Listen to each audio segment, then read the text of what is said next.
పనులు ఎన్నో తెచ్చింది, పనులు ఎన్నో తెచ్చింది. ఉపాధి హామీ వచ్చింది, ఉపాధి హామీ వచ్చింది. 100 రోజుల ఉపాధి కదా.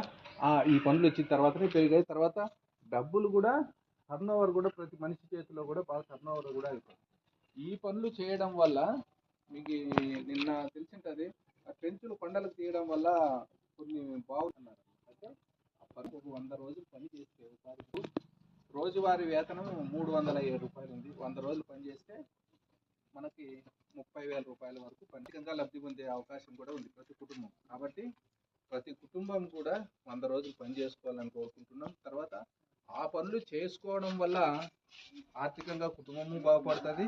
తర్వాత మనకి మెటీరియల్ పనులు ఇప్పుడు ఏవైతే సిమెంట్ రోడ్లు కానీ, సచివాలయాలు, అంగన్వాడీ సెంటర్లు, ఆర్బీకేలు ఇవన్నీ ఉన్నాయి కదా, ఇవన్నీ కూడా ఉపాధి హామీ పథకం మన వేతనదారులు చేయడం వల్లనే మెటీరియల్ రూపంలో 40% వరకు ఆ పనులను కూడా మనం తెచ్చుకునే అవకాశం ఉంటుంది. కాబట్టి అందరూ 100 రోజుల పని పూర్తి చేసుకోవాలని కోరుకుంటున్నాం. అదేవిధంగా మన పనులు చేసిన తర్వాత ప్రతి సంవత్సరం కూడా సామాజిక తనిఖీ అనేది జరుగుతుంది.